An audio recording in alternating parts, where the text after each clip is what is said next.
Olá, bom dia a todos. Vou começar a transmissão, tá? O tema da aula de hoje, palestra, no mini curso, os principais tipos de estudos utilizados em artigos científicos. Espero que vocês gostem. Quem não me conhece, sou o professor Jorge Luiz Lima, dou aula de saúde coletiva na Universidade Federal Fluminense. Também temos aqui quem ajudou, né, a fazer esse mini curso: Larissa, Júlia Lemos e a Gabriela Filippini, que está aí monitorando a gente. Vamos tentar deixar os microfones desligados, possivelmente câmera também, para poder melhorar a qualidade da transmissão. Vamos tentar guardar também as perguntas para o final, porque eu só consigo ver a minha tela. Espero que vocês estejam me ouvindo. Se tiver algum problema, a Gabriela vai falar comigo aqui pelo WhatsApp. Então, bem, o que nós vamos tentar fazer, né? Vamos tentar descrever para vocês os principais tipos de estudos utilizados em artigos científicos e apontar a aplicabilidade desses estudos, né? Provavelmente vamos ter uma apresentação de 50 a 55 minutos. Eu estava numa reunião, saí da reunião para poder vir aqui fazer a apresentação para vocês e vou voltar para a reunião 11 horas. E a gente vai tentar apontar as aplicabilidades desses estudos. Então, uma coisa muito importante, né, a gente separar em sessões. Então, a primeira parte nós vamos falar um pouco sobre as abordagens, né, os métodos utilizados e os tipos de estudos. Então, por que a gente deve ler artigos e tentar publicar esses artigos, né? Por causa do pensamento crítico da área, a gente divulgar as melhores evidências para o cuidado, né, na área da saúde. Tudo é baseado em evidências: enfermagem baseada em evidência, medicina baseada em evidência, nutrição baseada em evidência. Tudo que você tem de melhor possibilidade para você oferecer de tratamento ou prevenção para o paciente. Prevenção, tratamento, por aí vai. Atualização profissional, né? Você vai ser uma pessoa que vai estar se atualizando o tempo todo quando você lê, publica, escreve artigos. Análise da bibliografia anterior que foi produzida sobre o tema, né? Você tem como rever tudo e observar até que ponto as discussões científicas estão. E é fonte para pesquisa de variados temas os artigos, né? Principalmente nas bases eletrônicas, que as pessoas insistem em chamar de banco de dados, mas na verdade são bases eletrônicas ou bibliotecas virtuais, porque bases de dados seriam números, seriam bancos de dados, né? Então a primeira coisa que a gente tem que começar a falar é sobre o método ou abordagem nas pesquisas. Então a pesquisa ela pode ter abordagem qualitativa ou quantitativa. Isso eu acho que todo mundo já ouviu falar, né? A qualitativa se preocupa com a realidade que não pode ser quantificada, mas ela pode ser mensurada, trabalha com o subjetivo do sujeito. O que é isso? São as crenças, valores, atitudes. Pode trabalhar também com dados, né, com números. Só que esses números, né, esses dados, eles não podem ter estatística aprofundada. Então, no máximo, você vai fazer uma análise de 0 a 100% para você avaliar a fala de alguém ou opinião de alguém. Então, quando a pesquisa ela envolve isso, ela não deixa de ser qualitativa.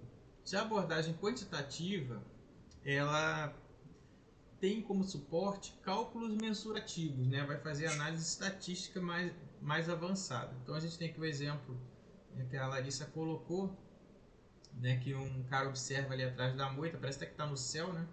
Que é oferecido um picolé, né, ou um sorvete a cada 30, ele oferece um de graça. Então ele vai lá e anota esse dado. Enquanto que no qualitativo, a pessoa que oferece o picolé pergunta o que você sentiu, né, quando você ganhou um sorvete de graça. Aí ele fala que ficou excitado, né, no sentido de emocionado, né, um pouco espantado, assustado. E por que você sentiu isso, né? Então vai aprofundando, né? vai perguntando cada vez mais. Então a diferença do quantitativo para o qualitativo. Então aqui quando a gente fala da pesquisa qualitativa, que a gente encontra em muitos artigos, né? Ela se preocupa com múltiplas fontes de dados, múltiplas fontes de informações. Ela responde a perguntas abertas, né? Geralmente entrevista, porque isso tem a imagem da entrevista. se interessa pelo cotidiano, né? Situa-se num contexto de descobrimento e não de justificar o porquê. Então, por exemplo, eu botei uma imagem da Terra na realidade topográfica dela. Então a Terra é como se fosse uma batata amassada e a gente sempre observa ela redondinha e bonitinha por causa dos gases do líquido que tem. Essa seria uma descoberta, né? Enquanto em entrevista você está ali aprofundando. Então situa-se num contexto de descobrimento. Você não tenta justificar o porquê, né? E ocupa-se com significados e frequências que não são estatísticas. O exemplo da Terra, aí, por exemplo, isso não é estatístico, é uma constatação, um descobrimento.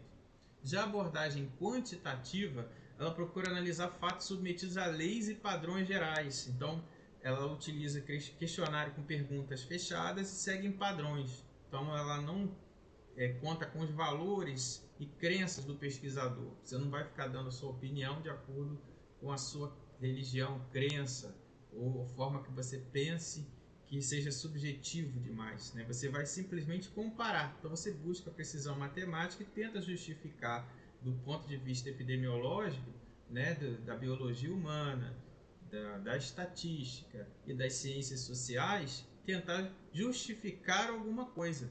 Lembra que quando a gente falou da quali, não tentava justificar, enquanto que a quant ela tenta justificar o porquê que acontece, né? Determinado fenômeno.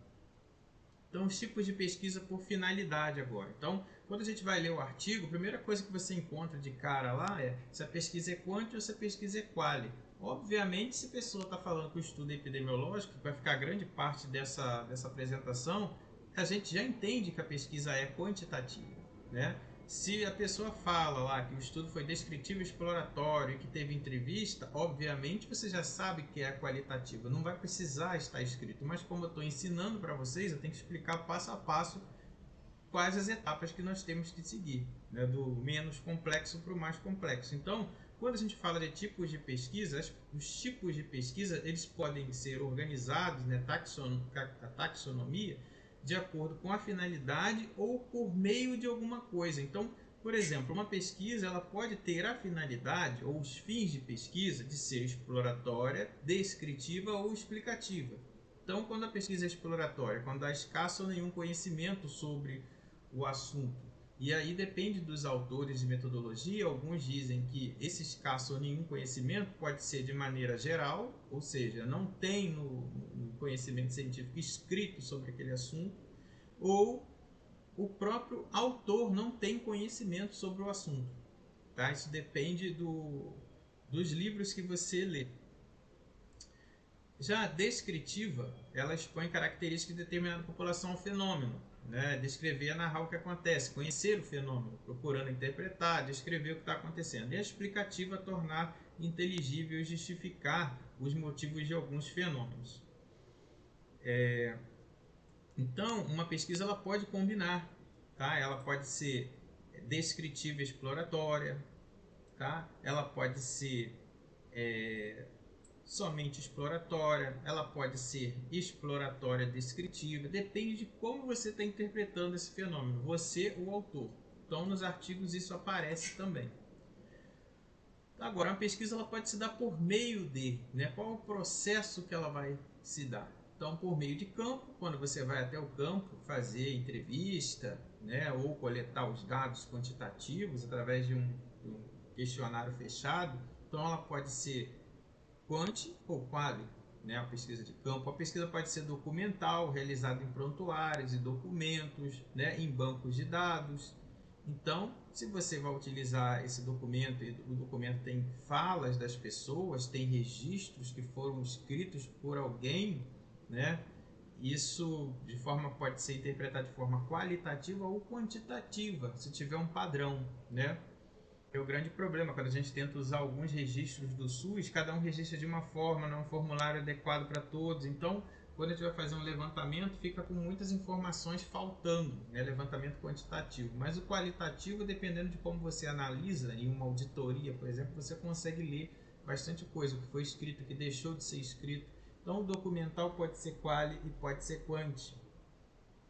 A pesquisa bibliográfica ela é realizada em publicações de comum acesso, né, que são as bibliotecas virtuais, os bancos eletrônicos. Repare que eu não falei de dados, porque dados são números. Números precisam de interpretação. Quando você entra nas bibliotecas virtuais, você encontra o quê? Artigos, obras, você não encontra números. E aí a bibliográfica tem um X, tá vendo? Por quê? Porque ela não é nem quali e nem quanti. Ela não tem método, uma abordagem. Porque ela não tem cenário, não tem sujeito, ela não entrevista ninguém, entendeu? Por isso que ela não tem uma abordagem. A experimental, pesquisa empírica, né, onde você vai lá testar alguma coisa, ela geralmente é quantitativa. O estudo de caso, que pode ser de um caso, de uma pessoa, de uma família, de um produto, de uma região, pode ser quali, pode ser quanti. E o relato de experiência, né, que eu botei aqui, muito comum as pessoas fazendo hoje, também é qualitativo. Então aqui a gente vê os tipos de estudos utilizados na produção de artigos, né, do ponto de vista epidemiológico, que eu falei que ia ser o maior tempo da exposição. A gente tem os estudos observacionais, né, então estudos descritivos, como a gente falou anteriormente, que descreve o fenômeno. Analítico, quando você compara grupos, né, e você começa a testar hipóteses. O estudo pode ser ecológico, né, quando você tem uma unidade de estudo que geralmente é população, conjunto de pessoas, então comparar a população de Niterói com São Gonçalo, do Rio com Niterói, você não sabe quem é a pessoa, você está comparando populações, né? E transversal, né, que é o de prevalência, survey, inquérito, levantamento, tudo esse nome, que é também, você observa o indivíduo, você consegue saber quem é a pessoa. Estudo de caso-controle, né, que aí você tem um caso e uma referência de controle para poder ver se essa pessoa que você está comparando, ela tem características semelhantes às suas, para você conseguir comparar, né, o que ela fez ou deixou de fazer, que o seu caso fez ou deixou de fazer, o que elas têm de comum e incomum para ter determinado algum desfecho, alguma doença. Né? O estudo de coorte, um dos mais caros, né? Que ele é longitudinal, chamado de follow-up, de acompanhamento, ele também é individual. Então esses estudos são observacionais. Existem os estudos experimentais, né? Então nós temos aí o ensaio clínico randomizado, o mais comum, né? E controlado, onde é feito com pacientes. Então a gente está observando, por exemplo, a produção da vacina aí de Covid-19 e é feito dessa forma. Então um grupo vai tomar um placebo, né, uma água, né, uma solução fisiológica, uma água esterilizada, né, e um outro grupo vai tomar a vacina. Depois vão comparar quantas vezes mais teve a proteção quem tomou a vacina quando comparado a quem não tomou nada, algo inócuo. Tá? Enquanto que o ensaio clínico randomizado controlado com grupos, né, é um ensaio feito com grandes populações. Então compara uma população que está sob intervenção e a outra que não teve intervenção. Né? Então isso são exemplos de estudos mais comuns nos artigos científicos que demonstram mais evidência científica. Então por isso que eu falei que ia demorar um pouco nessa parte. Então o que acontece? Por que eu tenho que falar de evidência científica, né? Porque quando a gente observa o que vale mais na pesquisa científica. Então, se a gente observar estudos in vitro, né, em pesquisa feita em laboratório com animais, né, por exemplo, remédio X, né, mata Covid-19 in vitro. Só que in vitro não tem sistema tampão do sangue, não tem circulação sanguínea, não tem o pH do sangue, não tem... Entenderam? Não é num ser humano. Por não ser num ser humano, ou por ser num animal que não é ser humano, às vezes o animal está acima, tá vendo? O animal ele já é o nível D. Mas in vitro não tem nem evidência científica. Então não adianta você dizer que, por exemplo, um remédio de piolho mata coronavírus in vitro, porque a gente não fez a pesquisa ainda com o animal. Então, por exemplo, as vacinas que a gente está vendo agora, né, que elas estão sendo feitas, né, a última vez que eu estava contando, acho que eram 11 vacinas sendo realizadas, né, a construção delas ao mesmo tempo. As mais avançadas são as que utilizam as técnicas mais tradicionais, que é pegar um adenovírus, jogar um pedaço do coronavírus lá dentro e o nosso organismo depois ser infectado por um adenovírus que não causa nada e você ficar imune ao coronavírus, né? E está parecendo que vai funcionar dessa forma. É o jeito tradicional que a gente sempre fez. Essa parte de pesquisa animal foi feita, né? Algumas vacinas não. Simplesmente pulou, né? Por causa da necessidade extrema. Mas se fosse feito com animal, o nível de evidência ainda seria D. Né? Então, ideias editoriais, opinião, aqui seria também os estudos de revisão de literatura comum, não valem quase nada. Os estudos de caso em série, né? Que seria, né, você fazer estudo de caso controle, coorte, ele tem nível de evidência C. Né? Aí quando você faz o estudo de caso, né, um caso controle, né, que não foi pego de material pronto já, né, que você está iniciando seu estudo de caso controle, onde você tem tudo feito por cada etapa, ele tem um nível de evidência maior. E assim vai, ó. Então você vai vendo que vai aumentando até chegar o estudo de melhor evidência científica, que é o ensaio clínico randomizado, né, com um intervalo de confiança, que é uma análise estatística, e você controlando ali. Então, por exemplo, os ensaios clínicos que estão sendo feitos com a vacina agora, eles vão ter um nível de evidência altíssimo, né, para ver se a vacina vai funcionar ou não. Da mesma forma que pode ser feito em outros estudos, né?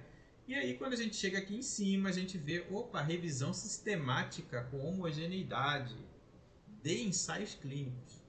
Então, isso é um estudo epidemiológico, quantitativo, que exige você ter uma doença ou um desfecho final, né, uma cura, uma proteção, e isso é feito com vários estudos do mundo inteiro, juntando num estudo só. Então, se chama revisão sistemática. Então tem que explicar isso todo curso que eu faço, porque as pessoas confundem revisão sistematizada ou uma revisão integrativa com revisão sistemática, e não é a mesma coisa. Então uma coisa é você fazer uma revisão sistematizada, uma revisão integrativa e seu nível de evidência ser D. Outra coisa é você escrever no seu trabalho que você fez uma revisão sistemática, onde você não teve nem desfecho, nem de proteção, nem de cura e nem de doença, e não foi feito em cima de ensaio clínico. Né? E não teve análise estatística. Então tem que tomar muito cuidado com isso. Então, parando para falar um pouco mais, a revisão sistemática é um protocolo, né? Você cria um protocolo inicialmente para fazer. Esse protocolo ele deve ser registrado e nesse protocolo você faz ele para quê? Para garantir a consistência, integralidade, a transparência do que você fez. E você registra por quê? Né? Geralmente em algum local, aqui no caso a gente está falando do Prospective Register of Systematic Reviews, né? Meu inglês péssimo, mas chamado Próspero. Porque aí você coloca ali e todo mundo vai saber qual foi o seu protocolo. E as pessoas vão poder repetir o seu protocolo, né, a cada 5 anos, 2 anos. Você refazer e ver se aquela evidência modificou, né, para uma coisa clínica. Daí vem o nome medicina baseada em evidência, enfermagem baseada em evidência. Então você faz uma pergunta de pesquisa, você define critérios de inclusão e exclusão, você fala sobre a sensibilidade, especificidade e precisão segundo a Cochrane, né, que é um local onde vai te fornecer também um conjunto de perguntas se você está seguindo aqueles itens para você dizer a sensibilidade e especificidade do que você está analisando, os artigos que você está analisando. Você deve selecionar as bases eletrônicas, né? Então eu vou usar a Birene, vou utilizar o que? BVS, vou utilizar Cielo, vou utilizar Sinahal, vou utilizar PubMed, vou utilizar Medline. O que é o ideal? Usar todas quando você está fazendo a revisão sistemática. Você tem que pegar os estudos do mundo todo, né? A avaliação de qualidade desses estudos, e para isso a gente segue os critérios do Prisma, né? Para extrair esses dados. E esse Prisma também é um conjunto de perguntas, né? 27 itens para você avaliar a validade, né, dos dados do artigo que você está lendo. Então, será que você cobriu todos os aspectos de uma revisão com meta-análise? E depois que você pegou o estudo 1, 2, 3, 4, você faz uma análise estatística de todos eles e você consegue comprovar algo. Então, por exemplo, tentou-se fazer o estudo lá da cloroquina, né? Não conseguiram fazer. E mesmo se tivessem feito, o estudo estava errado. Porque não era errado porque faltou auditoria de dados. Estava errado porque a gente, naquele caso ali, estava fazendo uma observação de quem tomou cloroquina ou não com Covid. Então não é um estudo experimental para ser um padrão ouro para dizer assim, olha, então a cloroquina ela previne ou faz as pessoas melhorarem, né, da Covid-19. Não, foi observação. Né? Da mesma forma que agora estão falando que quem toma simvastatina vai ter uma recuperação melhor da Covid-19. Né? Da mesma forma que também viram que alguns anti-inflamatórios também faziam com que se recuperasse, porque é uma doença, né, que ela é pulmonar, ela também agride os vasos sanguíneos. Né? Então, se é uma doença sistêmica, característica de síndrome, que atinge vaso sanguíneo, pode atingir sistema nervoso, sistema respiratório. Então, vários remédios vão ajudar. Né? E aí as pessoas observam isso e colocam aquilo como uma verdade. Só que isso não passou por um padrão de análise de teste de grupo que toma um remédio, outro grupo que toma placebo e vou comparar no final. Simplesmente foi observacional. E os estudos observacionais, como a gente viu, ele não é evidência científica melhor. E nesse caso aqui, uma revisão sistemática com meta-análise, ela é o padrão ouro da evidência. Então é o melhor possível. Então a gente não conseguiria, no momento, fazer um estudo onde apontasse que a cloroquina funcionaria para prevenir ou para poder tratar, né, o coronavírus. Por quê? Porque não existem ensaios clínicos randomizados pelo mundo prontos com o uso da cloroquina. Então como é que a gente vai fazer uma revisão sistemática disso? Não tem. Da mesma forma, a membrana da célula vai ser alterada pela simvastatina e o coronavírus não vai conseguir entrar, né, na célula. Sim, em algumas pessoas foi observado isso, mas foi feito um teste com ensaio clínico randomizado, controlado, onde um toma simvastatina num grupo, o outro não toma, de forma randomizada, aleatoriamente, para depois mostrar que a simvastatina teve esse efeito, ou não, não foi. Então, se não foi feito, então a gente não pode afirmar que é uma verdade. Então, espero que vocês tenham entendido isso. Então, em alguns momentos, alguns remédios realmente vão ajudar, né? Mas não há evidência científica, ou seja, não tem estudo de campo com comparação com o grupo controle, né, com um grupo que placebo e um outro grupo de intervenção, e nem ensaios, né, que tenham sendo finalizados no momento. Então aqui a gente observa, os estudos observacionais, eles geram ideias, né? Então relato de séries ou casos, estudo de prevalência, então você observa lá, quem faz, quem come determinada coisa tem a pressão mais alta, né? Quem não faz exercício tem a pressão mais alta. Então isso gera várias ideias que você pode comprovar através dos estudos que comprovam hipóteses. Então, existem estudos que geram hipóteses, que são os estudos descritivos. Então, tomou simvastatina, né? Se recuperou mais rápido de coronavírus. Você teve uma ideia ali, você está descrevendo o que aconteceu. Algumas pessoas estão dizendo que se curam com cloroquina. Então, foi feito isso observando para o estudo de prevalência, o relato de caso, né? Mas não foi feito um estudo para comprovar isso. Então, são coisas diferentes. Então, o estudo ecológico ou demográfico também são estudos observacionais, e aqui a gente tem como estudos que comprovam hipóteses, o estudo de coorte, né? Que você vai acompanhando através do tempo. Então, pessoas que utilizam protetor solar, elas vão ter menos câncer de pele, quando comparadas às que não usam. A gente vai ver que o estudo de coorte, ele, na verdade, ele pega a informação que já existe na comunidade ou nos sujeitos, você não intervém. Então a diferença do experimental para o observacional é que o observacional, o pesquisador observa apenas, enquanto que o experimental você intervém. Então a gente tem aqui o experimental e ensaio clínico randomizado, né? Alguma terapia, né? Algum cuidado novo, algum medicamento novo, uma vacina, e eles analisam. Então o estudo, o ensaio clínico randomizado é analítico, o estudo de coorte, né, por didaticamente falando em livro, né, ele é analítico, estudo de caso controle também, porque você compara grupos.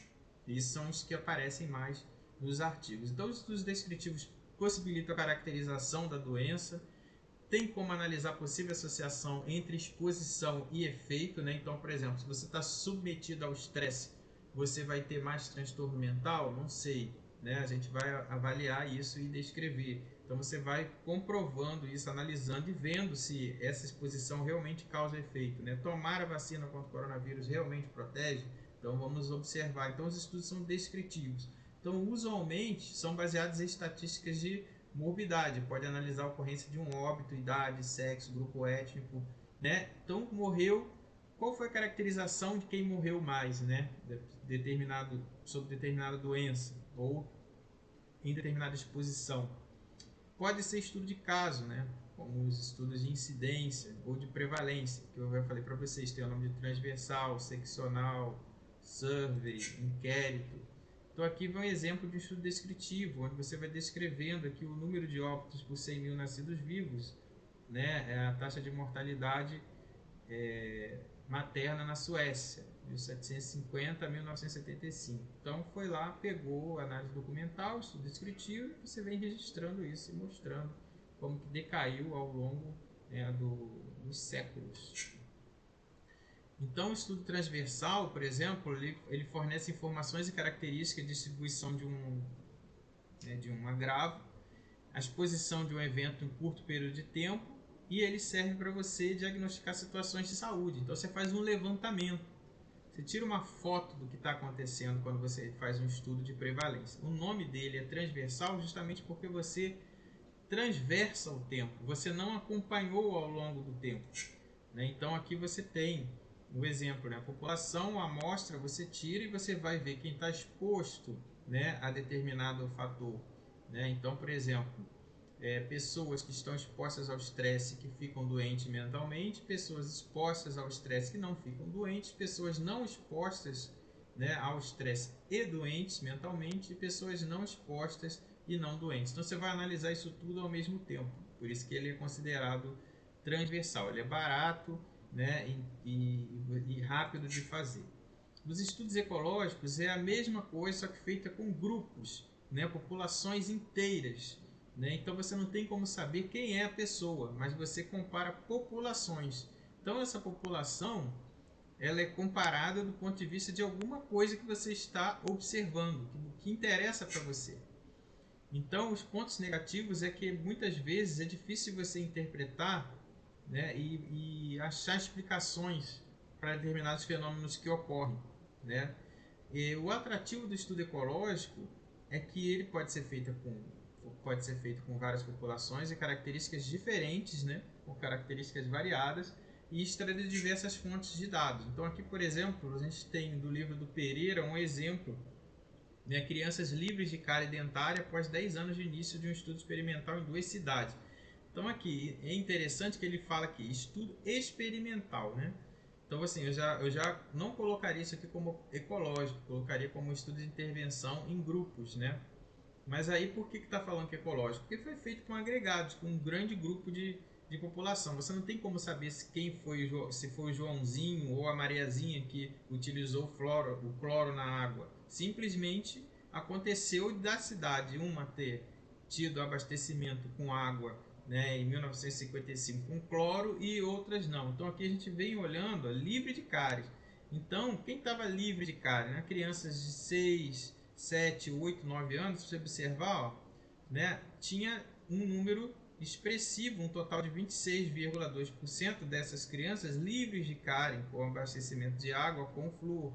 Enquanto que a cidade que não tinha abastecimento de água com flúor, isso foi só 4,7%. Então isso mostra que essa intervenção nesse estudo, né, que hoje atualmente a gente poderia dizer que era um estudo, né, de ensaio clínico feito com grupos, né, clusters.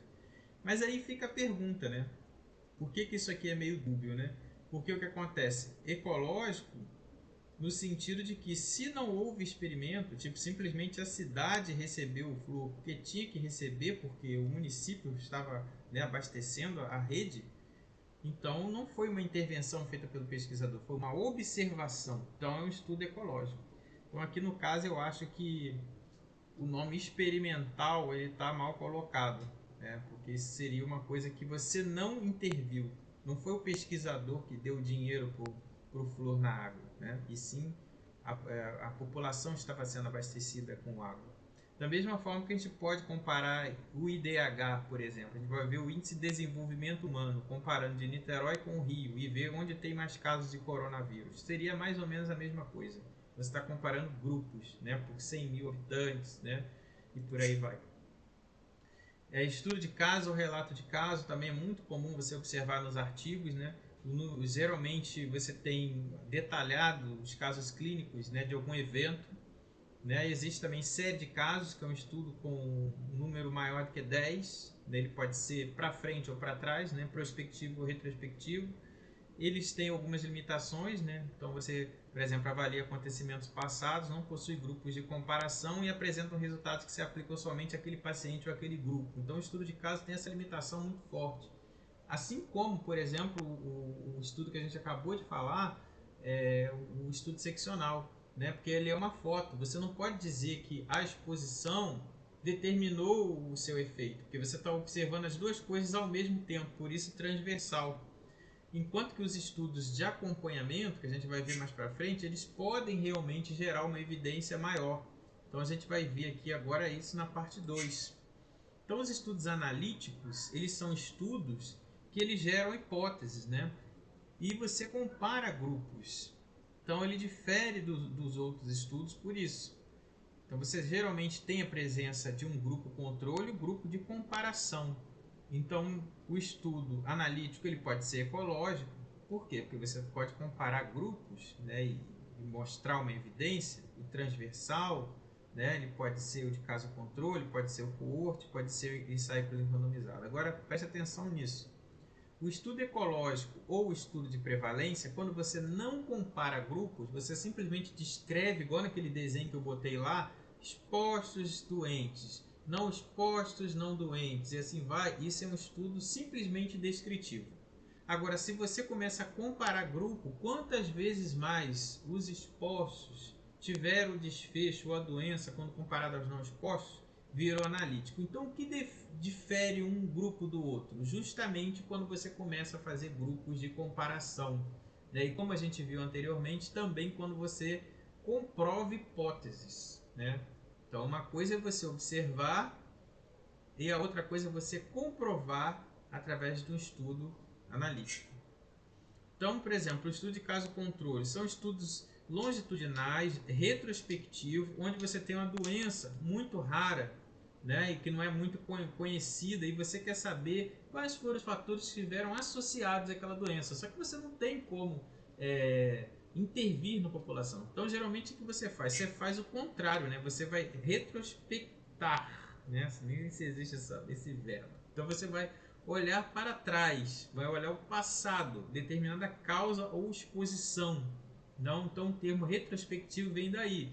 Então o estudo, você vai olhar para trás e observar comparando com outras pessoas semelhantes que também estavam na mesma situação que aquele caso que você está analisando. Por isso que é caso controle. Geralmente você tem um caso e 4 pessoas para você parear, né, para ver características semelhantes que tiveram expostas aquelas pessoas. Então, por exemplo, aqui, ó, você vê os casos, pessoas com doença, e controle, pessoas sem a doença. Você tira uma amostra da população e você já começa com casos, pessoas doentes, e controles, pessoas sem a doença. Então você vai ver aqui, por exemplo, então vamos pegar aqui a pessoa na população, você viu que existiam tantas pessoas com um câncer raro, né? Então você encontra aqui 10 pessoas numa cidade com esse câncer raro. Agora você tem que achar para cada pessoa, no máximo umas 4 pessoas nos controles que moram na mesma região, que bebem da mesma água, que têm atividades semelhantes, que sejam do mesmo sexo e por aí vai. E você vai comparar o que elas tiveram expostas durante a vida delas no passado, que os casos tiveram, que os controles não tiveram, ou que ambos tiveram semelhantes, e aí você vai dizer, por exemplo, o que essas pessoas fizeram ou deixaram de fazer para ter determinada doença. Né? Então você vai, aqui tem um exemplo de gestão de carne, né, e uma doença, enterite necrotizante.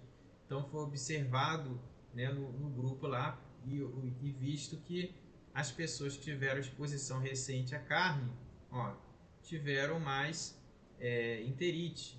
quando comparado às que não tiveram. Isso assim, olhando para trás, por isso que é retrospectivo.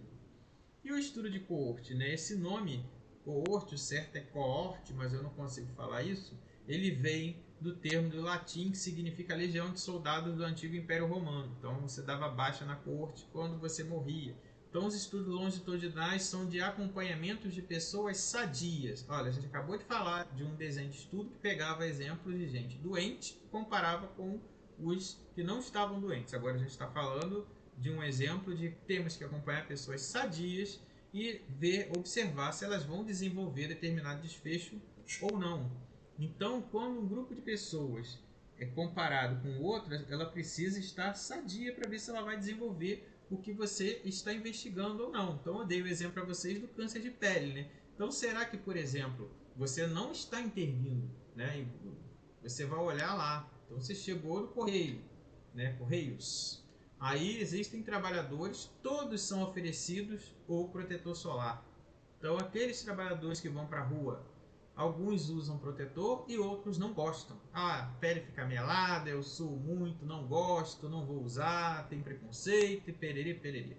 Então, você vai acompanhar ao longo dos anos, 1 ano, 2 anos, 5 anos, 10 anos, a sua coorte vai avançando e você vai vendo se aquela pessoa vai desenvolver câncer de pele, né, ou não, comparando aqueles que usam protetor com aqueles que não usam protetor. Então vai ter um grupo que você vai separar os expostos e os não expostos. Depois você vai ver quantas vezes mais, teoricamente, né, aqueles que não usaram protetor solar vão desenvolver o câncer de pele. Aqui tem um exemplo, ó, uma amostra você tira, tem os expostos, o grupo de estudo, e os não expostos, o grupo controle, que no caso que usou o protetor. Isso pode ser para qualquer coisa, tá, gente? Ah, bebe água de filtro de barro, o outro não bebe. E aí você vai acompanhar e vai ver o desfecho que você quiser lá. Ah, você vai desenvolver tal doença, ou se teve uma saúde melhor, né? Se teve dor de estômago ou não. Aqui a gente está falando do protetor solar. Então você vai analisar. Então esse é um estudo observacional, longitudinal, prospectivo. Né? Então esse é o estudo de coorte. Agora a gente vai falar do padrão ouro, né? Que é o ensaio clínico randomizado. Então o ensaio clínico randomizado consiste basicamente num experimento. Só que esse experimento ele pode ser, aí muitas pessoas confundem, né? Ou acham que o correto é assim, de falar somente em remédios. Mas não é só remédio, é também uma forma de cuidado, é também uma forma de tratamento, é também uma forma de você agir em determinado tipo de conduta, uma consulta médica ou de enfermagem. Então, os efeitos dessa intervenção na saúde são analisados quando você compara a intervenção com o tradicional ou com o placebo. Então, vou dar o exemplo dos 10 passos da alimentação saudável. Não é um remédio. Então, foi feito um estudo onde as crianças recebiam a orientação normal, tradicional, sobre as papinhas de sal a partir dos 6 meses, né? Enquanto que o outro foi introduzido os 10 passos da alimentação saudável para as crianças. E acompanhou-se esses dois grupos, né? Grupos, o de intervenção com 10 passos de alimentação saudável e o grupo controle, né? Que seria o grupo que fez o tradicional.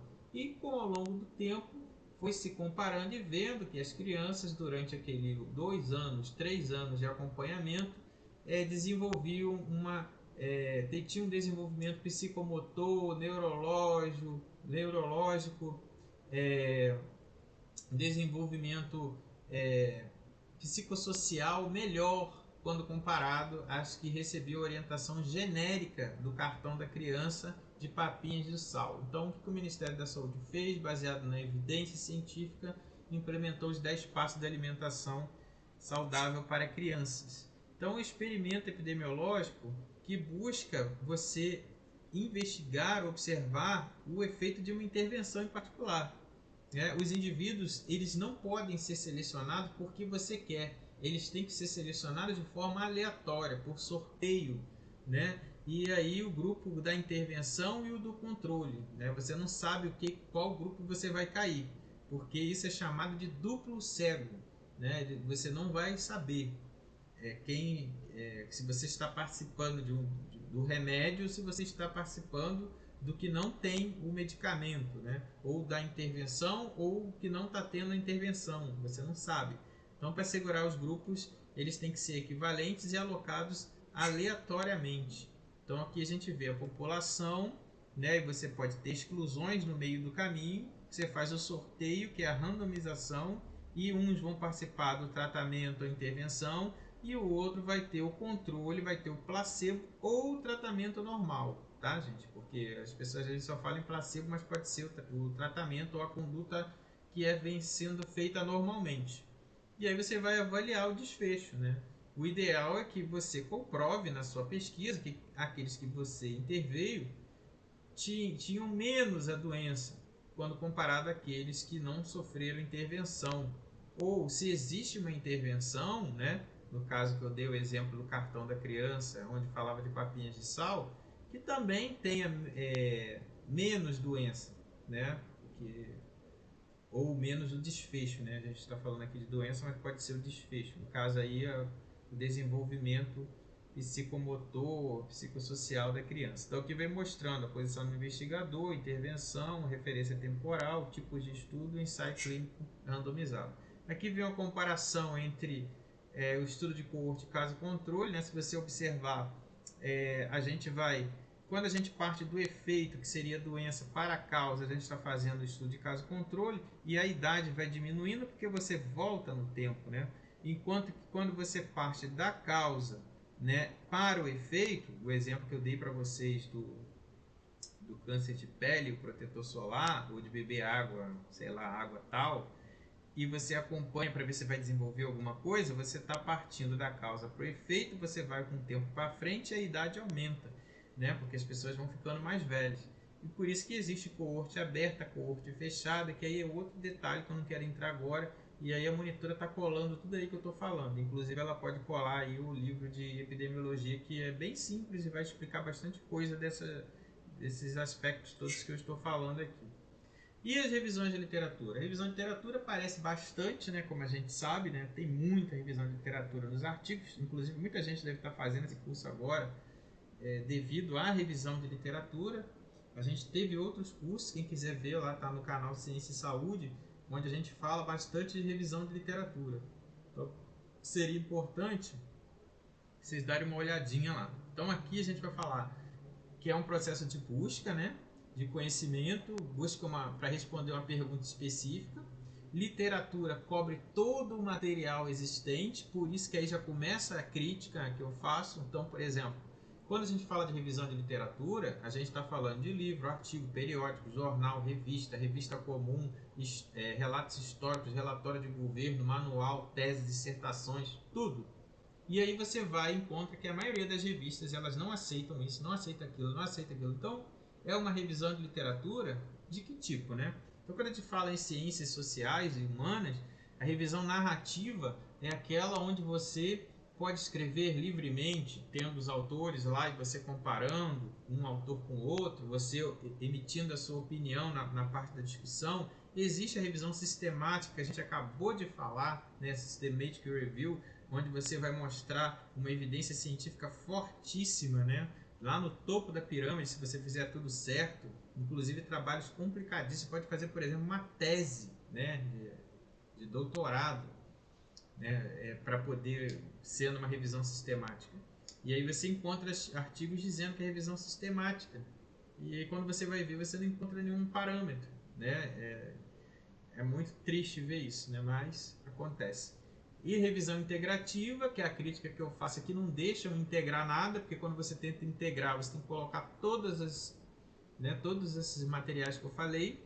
E a revisão sistematizada da literatura, né, que é onde você vai dizer todas as etapas. Não deixa de ser uma revisão integrativa, né? E a sistematizada, muitas vezes, ela está muito mais próxima da revisão sistemática, dependendo do que você faz, do que uma revisão integrativa. Porque integrativa, ela não necessariamente vai fazer uma análise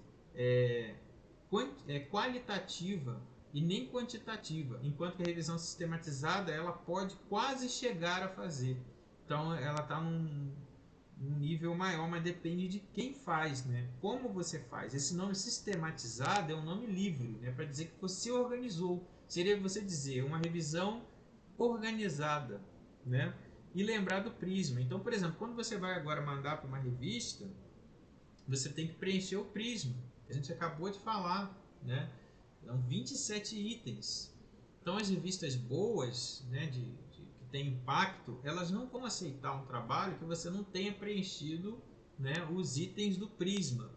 E esse prisma, ele está ligado ao quê? À revisão sistemática. Mas será que dentro da sua revisão sistemática você vai fazer uma meta-análise? Muitas vezes você não vai fazer. Então ela terá aquele grau de evidência lá em cima? Não. Porque para você conseguir fazer uma revisão sistemática, tem que ter homogeneidade. Ou seja, todos os trabalhos têm que ser ensaio clínico randomizado. Todos os trabalhos têm que ser de coorte. Se você escolher um e analisar todos que você encontrar pelo mundo, um tipo, entendeu? Então, eu analisei todos os casos de controle dos últimos 5 anos relacionados a essa doença. E aí eu mostro essa evidência científica. Isso é homogeneidade. Agora, se você tenta fazer uma revisão sistemática, onde você pegou de tudo quanto é tipo de estudo, eu peguei ensaio clínico randomizado, eu peguei estudo de coorte, eu peguei também revisão de literatura. Isso não é homogêneo, então não tem como fazer meta-análise. Então você tentou fazer uma revisão sistemática. Então acho que o nome disso é mais uma revisão sistematizada do que sistemática. Mas por que não pode ser integrativa? Ela integra tudo? Então essa é a questão. E muitas pessoas também me perguntam assim: mas eu vi um estudo seu que está escrito assim. Muitas vezes, não é porque o estudo é meu, porque eu dou aula disso há anos, que vai estar certo. Às vezes, para a gente publicar, ou porque o aluno também faz, a gente precisa fazer o que a revista manda. Então, por exemplo, várias revistas eu coloco lá, revisão sistematizada da literatura. Aí volta e fala assim, o que é isso?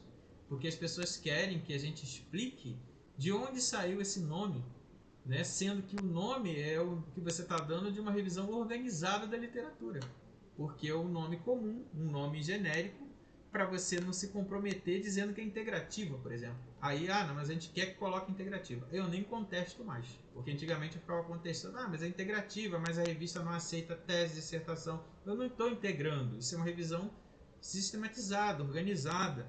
Não, mas é integrativa. Então tá, então é integrativa. A gente coloca lá porque a revista pediu. Entendeu? E assim vai. Né?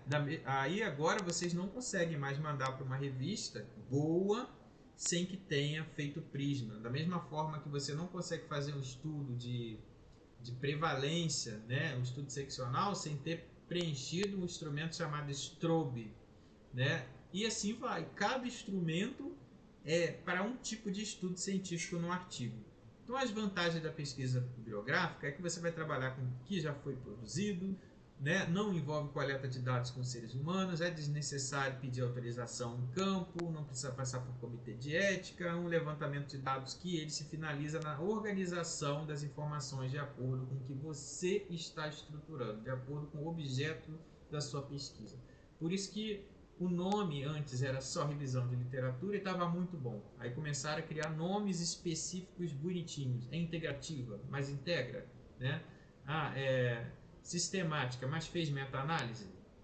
Então, uma coisa que é importante, muitas pessoas falam também na área de ciências humanas e sociais, vocês vão encontrar na internet, metassíntese, que seria você sintetizar todas as obras de análise de tipo qualitativa, né?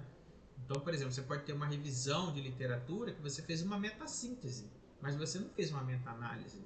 É uma revisão sistemática? Não, porque a revisão sistemática ela tem que ser epidemiológica, ela tem que ser quantitativa, ela tem que ter N comum para você somar, os estudos têm que ser homogêneos. Então, assim, não confundam as coisas, tá? Uma coisa é revisão, é um trabalho epidemiológico, quantitativo, e a outra coisa é um trabalho que você vai fazer uma análise de texto, uma análise textual, que é aqui que a gente está falando agora da revisão de literatura. Você pode se deparar com um grande volume de informação ou escassez, as informações devem ser atuais, requerem uma visão mais ampla sobre o assunto e não gera conhecimento inédito, apenas faz uma resenha dos principais artigos publicados. Então, a revisão narrativa de literatura geralmente não tem critérios explícitos, como eu falei para vocês, ciências sociais e humanas, né? A pessoa vai pegar lá um teórico, vai comparar com o outro, vai fazer uma entrevista com alguém ou não, você vai simplesmente só fazer a revisão, né? E nessa revisão você vai colocar os teóricos falando, né? Os autores conversando entre si, você colocando sua opinião, né? E depois, numa outra parte do seu trabalho, você pode fazer uma entrevista e trazer esses autores de volta. Mas a gente está falando só de revisão. Então, só de revisão, você teria que ter vários autores ali do ponto de vista, né, fenomenológico, na área de ciências humanas e sociais, porque você não vai esgotar aquele assunto, né? Não se aplica a estratégias de busca sofisticadas e exaustivas, que você vai pegar obras que te interessam, seria realmente coisas de biblioteca, né, da parte das ciências humanas e sociais. E aí você pode estar sujeito à subjetividade dos próprios autores, né, e a sua também. E é adequada para a fundamentação teórica de artigos, dissertações, teses, né, e trabalhos de conclusão de curso.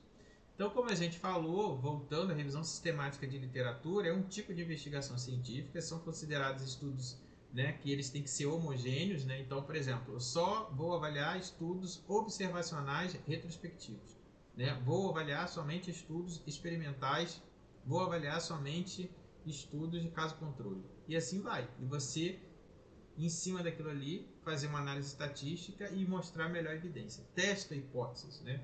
Você comprova. Então, por exemplo, teve um estudo que tentou provar com 10 pessoas, né, e que você tomando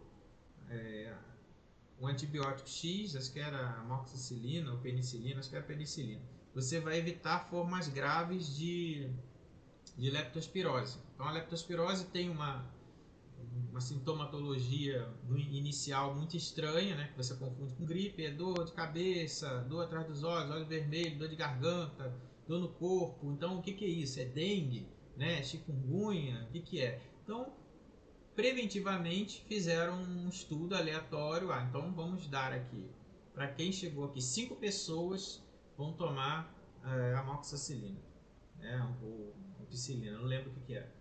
E 5 pessoas vai fazer o tratamento normal, né, sintomático, de pirona, tal. E vamos acompanhar com o tempo e ver o que vai acontecer. O que aconteceu? O maior número de pessoas morreu onde? Onde quem tomou o antibiótico. E era esperado o contrário. Mas por que isso aconteceu? O N era muito pequeno. Então, aconteceu ao acaso. Então, agora a gente vai fazer um estudo maior. Aí fizeram um estudo maior, juntando os N's de todas essas do mundo inteiro de quem tomou preventivamente esse antibiótico para evitar formas graves de leptospirose. E o que o estudo mostrou? Que realmente quem tomava antibiótico nos sinais iniciais da doença, antes da batata da perna doer, que você já tem lesão grave renal, você evitava de morrer, né, por causa de leptospirose. Então, isso é um exemplo de uma revisão sistemática onde você mostra uma evidência. Então, testa hipótese. Você levanta, reúne criticamente e mostra. Então, busca responder uma pergunta de pesquisa que foi claramente formulada. No caso, era: esse antibiótico realmente protege contra as formas graves, né, da leptospirose? Vamos ver. Então, essa revisão sistemática de literatura utiliza métodos sistemáticos explícitos para recuperar, né, esses estudos, levantar e avaliar resultados. É considerada a evidência científica de maior grandeza e a meta-análise é um método estatístico utilizado para revisão sistemática, né? Então, você pode ter revisão sistemática com meta-análise ou sem, né, porque às vezes não tem homogeneidade, não são estudos iguais. Então, você não consegue fazer uma meta-análise, né, um estudo dessa parte assim, quantitativa, análise estatística. Então, é uma alternativa para você revisar rigorosamente e combinar diversas metodologias, né, que são, no caso, como eu expliquei para vocês, a gente pode pegar de estudos e ser heterogêneo. É uma revisão integrativa. A revisão integrativa ela permite a combinação de dados de várias fontes, né, e combinação de diferentes pesquisas e métodos variados. Então, a integrativa, como eu falei para vocês, aí a Gabriela vai colar aí também, ela surge como uma alternativa para vocês combinarem diversos estudos, né? E a crítica que eu falei anteriormente é justamente essa. Será que os estudos, eles realmente integram, né? Tem tese, tem dissertações, né? Ele realmente pega vários dados de vários autores, né? Seja ele de estudos descritivos, estudos exploratórios, de estudo quantitativo, de estudo quali, junta tudo e faz uma pesquisa que mostra uma evidência maior, né? Muitas vezes a gente não observa isso na revisão integrativa da literatura. Então aqui foi um esquema que eu fiz para tentar mostrar para vocês. Ó, a qualitativa ela pode ser descritiva, exploratória, explicativa, assim como a quantitativa também pode ser exploratória, descritiva, mas também analítica. Vê que sumiu a explicativa daqui, ó, né? Então aqui vamos parar nessa parte, ó. Então o estudo qualitativo ele pode ser vários tipos, mas estudo de caso, pesquisação, pesquisa de campo, etnográfica, história de vida, relato de experiência. Quando a gente está falando do estudo quant, o descritivo ele pode ser relatos, né, ou de séries, né, de relatos, estudo de prevalência, estudo de incidência, estudo ecológico, estudo de coorte, estudo de caso-controle. A analítica pode ser estudo de coorte, estudo de caso-controle, ensaio clínico randomizado, né, que comprova hipóteses, enquanto que aqui, em cima, nesses aqui, geram hipóteses. E o trabalho de revisão? Né? O trabalho de revisão, né, o estudo de revisão, ele vem antes de ser revisão, ele vai ser exploratório, ele vai ser descritivo, ele vai ser analítico e ele vai se dar por meio de uma revisão de literatura. Pode ser narrativa, na área de ciências humanas, pode ser integrativa, que vai unir tudo, né, ou não, como a gente já viu, sistemática, com meta-análise, né, meta-síntese, né, quando o estudo ele for pegando obras que não têm conteúdo epidemiológico, quantitativo, né? E sistematizada, que é simplesmente uma revisão de literatura estruturada. Então a gente viu que a leitura de artigos científicos ela é importante, né? Tem uma atualização do pensamento crítico de quem está lendo, fazendo, escrevendo. Há diferentes tipos de estudos, né? E esses diferentes tipos de estudos eles têm pontos positivos e negativos que nós vimos alguns, dependendo da exposição do desfecho. Os estudos analíticos são os melhores para definir a relação da exposição e desfecho, né? E confirmam hipóteses. Tentei explicar isso com exemplos de coronavírus, uso de medicamentos e por aí vai. Tipos de abordagem são diferentes tipos de estudo, né? Então a abordagem é quali ou quant, ou pode ser a mescla das duas coisas, né? Quali quant ou quanti quali, também chamado de triangulação, que também temos um curso no canal só sobre isso, vocês podem ver lá. E é diferente de você falar de tipo de pesquisa, que é descritiva, explicativa, exploratória, né? Ou depois por meio de, né? Por meio de bibliográfica, de campo, de estudo de caso, relato de experiência e por aí vai.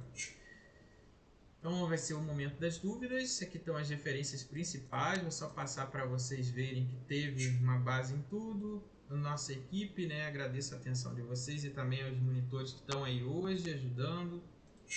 E o nosso próximo curso vai ser dia 6/10, mini curso, né? Vai ser Outubro Rosa, com a professora Cláudia, nossa vice-coordenadora do PENSO, né? Projeto de Ensino e Saúde da Universidade. Aí sigam as nossas redes sociais, quem quiser, quem não quiser, não precisa, nós não obrigamos. Então temos 53 pessoas aqui, vou parar de apresentar, vou olhar o chat aqui para ver as perguntas. Tá? Então se vocês tiverem perguntas, o momento é esse. Daqui a pouco eu tenho que sair em 2 minutos para a reunião que eu estava.